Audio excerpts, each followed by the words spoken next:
လွယ်လွယ်ကူကူလုပ်ပြတော့မှာဖြစ်ပါတယ်အရင်ဆုံးပါဝင်ပစ္စည်းလေးတွေအရင်နဲ့လုပ်ထားဖြစ်ပါတယ်ထင်းရဲ့လေးကိုတော့ရေလေးစိမ်ထားပေးပါတယ်ဒီရနဲ့ငရုတ်တိစိမ့်နဲ့ကြက်တွန်ကြီးကိုညညကြည့်ထားလိုက်ပါတယ်ထားထည့်ပါမယ်ချုံမုံထည့်ပါမယ်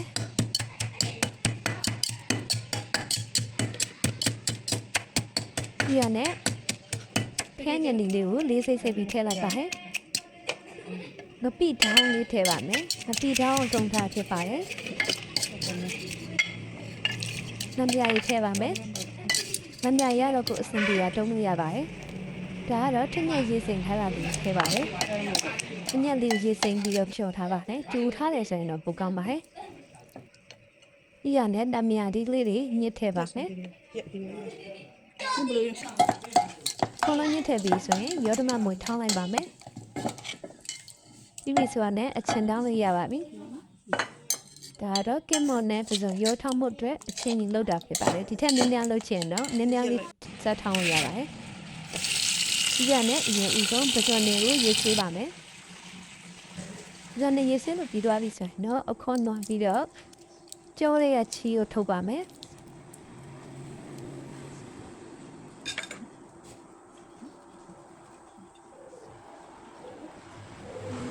ဇုံကတော့အရင်ကြီးမကင်တတ်ပါဘူး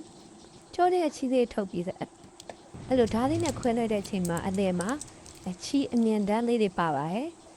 ဒါလေးတွေကိုထုတ်တတ်ဖြစ်ပါတယ်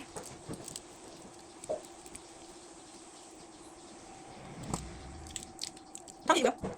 အရေးပဲထားမယ်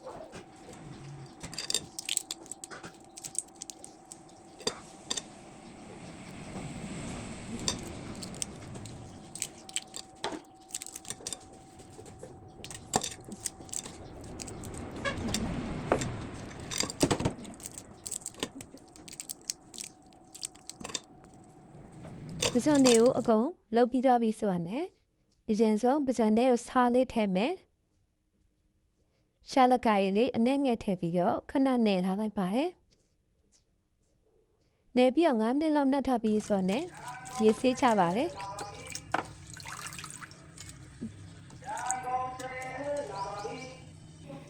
ဒီစိတ်ချပြီးဆိုရင်ခုနကကင်မွန်တင်တင်ထားဖြစ်ပါတယ်ကင်မွန်လည်းအလှပါရမလုပ်တော့ပါဘူးဒီတိုင်းလေးပဲပြုတ်လိုက်ပါမယ်ပြင်ဆုံးရေပွက်လာပြီဆိုရင်ကင်မွန်ပြုတ်ဖို့အတွက်ဂျင်းထည့်ပါမယ်နည်းနည်းပဲအညက်လေးတွေထည့်ပါမယ်ပြီးရနဲ့စားလေးအနှဲငယ်ထည့်ပေးပါမယ်ရေပုတ်ပဲဆူပြီးဆိုရင်တခါလေးထည့်လိုက်ပါမယ်ဖုံးအုပ်ပြီးတော့9မိနစ်လောက်ခဏထားပါမယ်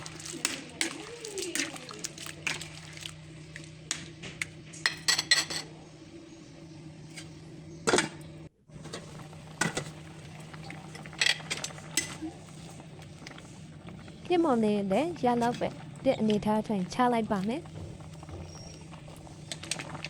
ဒါဆိုရပါပြီ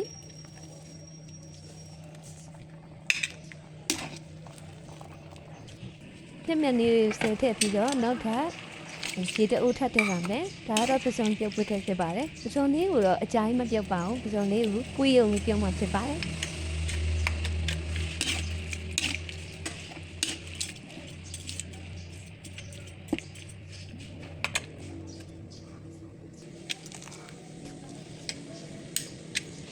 ဒီနေထားဆိုပစုံလေးရပြီ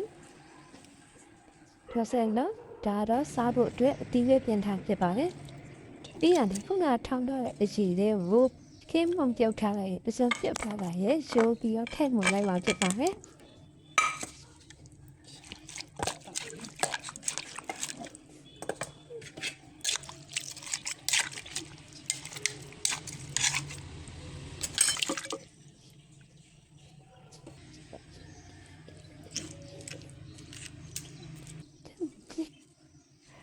ဒါဆိုရင်တော့ကင်မွန်ပစုံထောင်းလေးရရှိပါပြီစားဖို့အတွက်တင်ဆက်ပါမယ်